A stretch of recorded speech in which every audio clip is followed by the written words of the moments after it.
Welcome back to my YouTube channel. So ഇന്ന് നമ്മൾ സംസാരിക്കാൻ പോകുന്നത് ബെത്ലഹേം കുടുംബയൂണിറ്റ് എന്ന സിനിമയുടെ വിശേഷങ്ങളെ പറ്റിയിട്ടാണ്. ഗിരീഷ് ഏടി സംവിധാനം ചെയ്യുന്ന 5ാമത്തെ സിനിമയാണത്. അപ്പോൾ ഇതുവരെ ഇറങ്ങിയിരിക്കുന്ന സിനിമകൾ, ഇപ്പോൾ തളിർമത്തൻ ദിനങ്ങളാണെങ്കിലും സൂപ്പർ ശരണി ആണെങ്കിലും മയം കാതലിനാണെങ്കിലും, ഈ സിനിമകൾ വെച്ച് നോക്കുമ്പോൾ തന്നെ ഒരു കോമൺ ആയിട്ട് നമുക്ക് കാണാൻ പറ്റുന്ന ഒരു ഫീൽ ഗുഡ് സെൻസ് ഈ പടത്തിലും ഉടനീളമുണ്ട്. പിന്നെ ഈ സിനിമയുടെ ജോണർ അനുസരിച്ച് ഇതൊരു കോമഡി ഡ്രാമ ജോണറിൽ വരുന്ന സിനിമയാണ്. സോ ആ ഒരു സെൻസിനോട് തുടക്കം മുതൽ ഒടുക്കം വരെ 100% സത്യസന്ധത കാണിച്ചിട്ടുണ്ട്. കാരണം ഈ സിനിമ കാണുന്നവർക്ക് മനസ്സിലാവും, ആ ഒരു ഫീൽ ഗുഡ് സെൻസ് മാത്രമല്ല, ആ ഒരു കോമഡി. ഇപ്പോൾ നിവിൻ പോളിനെ അസിസ്റ്റ് ചെയ്തിരിക്കുന്ന ഈ സിനിമകളിൽ വരുന്ന ആക്ടേഴ്സ്, സുരേഷ് കൃഷ്ണ ആണെങ്കിലും ശ്യാം ആണെങ്കിലും, ഇവരെല്ലാവരും കൊണ്ടുവന്നിരിക്കുന്ന ആ ഒരു എൻ്റർടൈൻമെൻറ്റ് വളരെയധികം കൂടുതലാണെന്നുള്ളതാണ് ഈ സിനിമയ്ക്ക് ബെനിഫിറ്റായി വന്നിരിക്കുന്ന ഒരു ഫാക്ടർ. അപ്പോൾ ഈ സിനിമ ഏകദേശം ഒരു ലോങ് ഡ്യൂറേഷൻ ഉണ്ടെങ്കിൽ നമുക്ക് ആ ഒരു ബോറടിയോ ഒന്നും ഒരു സ്ഥലത്ത് തോന്നിക്കുന്നില്ല. പിന്നെ ആ ഒരു ഇന്നസെൻസ് നിവിൻ പോളിയുടെ ഒരു ഇമ്പോർട്ടൻ്റ് ആയിട്ടുള്ള ഫാക്ടറാണ്. ഈ സിനിമയിൽ ഉടനീളം നിവിൻ പോളി ഭയങ്കര ഒരു ഇന്നസെൻറ്റ് ക്യാരക്ടറായിട്ട് അഭിനയിക്കുന്ന ഒരു രീതി പണ്ട് മുതലേ പ്രേക്ഷകർക്ക് ഇഷ്ടമാണ്. ആ രീതി വീണ്ടും എടുത്ത് കാണിച്ചിരിക്കുന്നത് ഒരു ഇമ്പോർട്ടൻ്റ് എലമെൻ്റായിട്ട് എനിക്ക് തോന്നി. പുള്ളി ആദ്യമായാണ് ഒരു പ്രണയ ജീവിതത്തിലേക്ക് എൻ്റർ ചെയ്യുന്ന ആ ഒരു ഫേസ്, അല്ലെങ്കിൽ ആ ഒരു എറ പുള്ളി എങ്ങനെയാണ് അത് എക്സ്പീരിയൻസ് ചെയ്യുന്നത്, എങ്ങനെയാണ് പുള്ളിക്ക് അത് ഫീൽ ചെയ്യുന്നത് എന്നുള്ളതെല്ലാം വളരെ കൃത്യമായിട്ടും ക്ലിയറായിട്ടും ക്രിസ്റ്റൽ ക്ലിയറായിട്ടും ഈ സിനിമയിൽ കാണിച്ചിട്ടുണ്ട്. പിന്നെ ഈ സിനിമയിലൊരു കോ പ്രൊഡക്ഷൻ വരുന്നത് ഫഹദ് ഫാസിൽ ആൻഡ് ഭാവന സ്റ്റുഡിയോസാണ്. അതെല്ലാവർക്കും അറിയാം. അപ്പം അവരുടെ ഒരു സ്റ്റാൻഡേർഡ് ഓഫ് സിനിമാസ്, നമ്മളിപ്പോൾ ഇതിനു മുമ്പ് കണ്ടിട്ടുള്ള എല്ലാ സിനിമകളാണെങ്കിലും അവർക്കൊരു സ്റ്റാൻഡേർഡ് ഓഫ് സിനിമ അവർ ചൂസ് ചെയ്യുന്നതിനും പ്രേക്ഷകരെ കാണിക്കാൻ ഉദ്ദേശിക്കുന്നതിനും അവർ കാണിച്ചിരിക്കുന്ന ആ സിൻസിയറായിട്ട് ഇതിൻ്റെ അകത്തും നമുക്ക് കാണാനായിട്ട് സാധിക്കുന്നുണ്ട്. പിന്നെ ഓഫ്കോഴ്സ് ഫീമെയിൽ സൈഡ് കാണിച്ചിരിക്കുന്നത് ഹീറോയിനായിട്ട് വന്നിരിക്കുന്നത് മമിത ബൈജു ആണ്.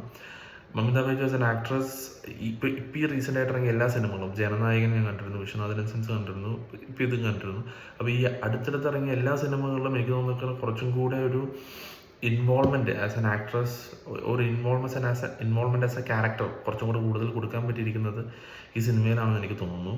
ബിക്കോസ് ഞാൻ നേരത്തെ പറഞ്ഞിരിക്കുന്ന പോലെ നിവിൻ പോളിയുടെ ആ ഒരു ഇന്നസെൻസ് ആസ് എൻ ആക്ടർ, താൻ വളർന്നു വരുന്ന സാഹചര്യത്തിൽ നിന്നും പുതിയൊരു നാട്ടിലേക്ക് മാറുമ്പോൾ ഉണ്ടാകുന്ന വിഷമത്തെയും, പിന്നെ പുതിയൊരു നാട്ടിലെത്തുമ്പോൾ താൻ എങ്ങനെ അവിടുത്തെ കാര്യങ്ങളെല്ലാം ഡീൽ ചെയ്യുന്നത്, എങ്ങനെയാണ് അഡാപ്റ്റ് ചെയ്യുന്നത് എന്നുള്ളതെല്ലാം കാണിക്കുന്നതും, അതിലെല്ലാത്തിനും ഭയങ്കര ഒരു എഫേർട്ട് മമിത ബൈജു ഇട്ടിട്ടുണ്ടെന്നാണ് എനിക്ക് പേഴ്സണലി ഫീൽ ചെയ്തത്. അപ്പോൾ ആ സിനിമ എന്തുകൊണ്ടും ഒരു ഫീൽ ഗുഡ് ഫാമിലി ഓറിയൻറ്റഡ് ആയിട്ടൊരു മൂവിയാണ്.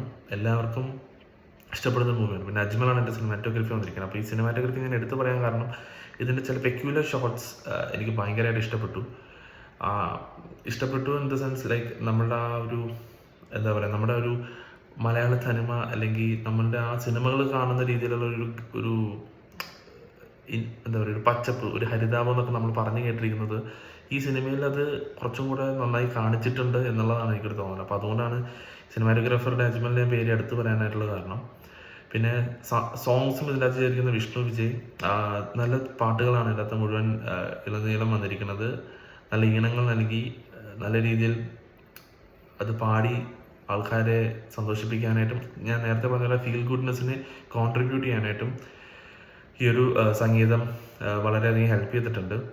പിന്നെ ഐഡൻറ്റിക്കലി ഈ മൂവിയുടെ ഒരു പെക്യുലാരിറ്റി എന്താണെന്ന് വെച്ചിട്ടുണ്ടെങ്കിൽ, ഇപ്പോൾ ഈ ഇറങ്ങിയ സമയത്തിൻ്റെ ഇപ്പോൾ ഇറങ്ങിയ ഖലീഫ, I think it's a movie that is full of action. അപ്പം നേരെ ഒരു ഓപ്പോസിറ്റ് ജോണർ ആയതുകൊണ്ടും ഈ ഒരു കാലഘട്ടം, ഇപ്പോൾ ഒരു ഓണം അല്ലെങ്കിൽ ഒരു ഓണത്തിൻ്റെ കാലഘട്ടം വരുമ്പോഴത്തേക്കും ആൾക്കാർക്ക് കുറച്ചും കൂടി ഒരു ഫീൽ ഗുഡ്നെസ് കൊടുക്കാനായിട്ട് ഈ സിനിമയ്ക്ക് വളരെയധികം സാധിക്കും. കാരണം എല്ലാവർക്കും അവധി കിട്ടുന്ന സമയമാണ്, എല്ലാവർക്കും അവരുടെ ഫാമിലിയോടൊപ്പം സ്പെൻഡ് ചെയ്യാൻ കിട്ടുന്ന സമയമാണ്. So why not go for a movie with a family? അപ്പോൾ അതിന് എന്തുകൊണ്ടും 100% യോജിച്ചൊരു പടം തന്നെയാണ് ബെത്ലഹേം കുടുംബയൂണിറ്റ് എന്ന് എനിക്ക് തോന്നിയിരിക്കുന്നത്. And I should say especially the actors Sangeeth Prathap, Suresh Krishna and also Vinay Forrt, ഇവരൊക്കെ എൻ്റെ അകത്ത് കോൺട്രിബ്യൂട്ട് ചെയ്തിരിക്കുന്ന ആക്ടേഴ്സാണ്. അവരുടെ എല്ലാം പ്രസൻസ് മെയിൻ ലീഡിൽ ഇരിക്കുന്ന നിവിൻ പോളിനെ വളരെയധികം ഹെൽപ്പ് ചെയ്തിട്ടുണ്ട്. സോ ആ ഒരു പ്രസൻസും ആ ഒരു ഇൻവോൾവ്മെൻറ്റും അവരുടെ സൈഡിൽ നിന്നും ഒപ്പം ഉണ്ടായിരുന്നത് സിനിമയുടെ ഛായാഗ്രഹണത്തെയും വളരെയധികം ഹെൽപ്പ് ചെയ്തിട്ടുണ്ട്. ഈ സ്ക്രീൻ പ്ലേയിൽ നമ്മൾ സ്ക്രിപ്റ്റിൽ എഴുതുന്ന കാര്യം സ്ക്രീനിൽ ആൾക്കാരെ പറഞ്ഞ് ഫലിപ്പിക്കുക എന്നുള്ളത് വളരെ എളുപ്പമാണെന്ന് നമ്മളിങ്ങനെ വിശ്വസിക്കും. ബട്ട് ആ ഒരു കാര്യത്തിന് ഒരു ബുദ്ധിമുട്ടുണ്ട് എന്ന് എനിക്ക് മനസ്സിലായത് ഈ സിനിമയിലാണ്. പിന്നെ ആ ഒരു ക്യാരക്ടർ ഇപ്പോൾ നിവിൻ പോളിയുടെ ക്യാരക്ടറിന് ഫീൽ ചെയ്യുന്ന പ്രശ്നങ്ങൾ ഇപ്പോൾ ഈ കാലഘട്ടത്തിൽ അല്ലെങ്കിൽ ഇപ്പോൾ ഉള്ള ഒരു ജനറേഷനിൽ കൂടുതലും വിവാഹം കഴിക്കാതെ നിൽക്കുന്ന ആൾക്കാർ ഇഷ്ടം പോലെയുണ്ട്. അപ്പോൾ ഈ നിവിൻ പോളി ഫേസ് ചെയ്യുന്ന ഒരു പ്രശ്നം, അതായത് ഒരു കല്യാണം ആവാതിരിക്കുക എന്നുള്ള പ്രശ്നമായിട്ട് പല ആൾക്കാർക്കും കൂടുതൽ റിലേറ്റ് ചെയ്യാൻ പറ്റുമെന്നാണ് എനിക്ക് തോന്നുന്നത്. അപ്പോൾ അങ്ങനെ ഒരു സിറ്റുവേഷനിൽ നിൽക്കുന്ന നിവിൻ പോളിയുടെ മുമ്പിലേക്ക് വളരെ യാദർച്ഛികമായി വരുന്നൊരു അയൽവാസിയാണ് ഈ മമിത ബൈജുവിൻ്റെ ക്യാരക്ടറായിട്ട് വരുന്നത്.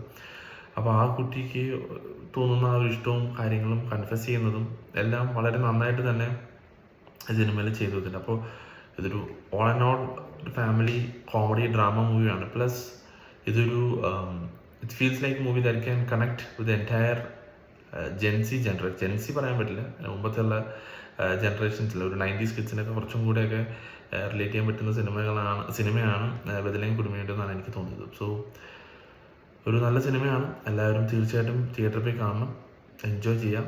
So until we meet next time, bye by.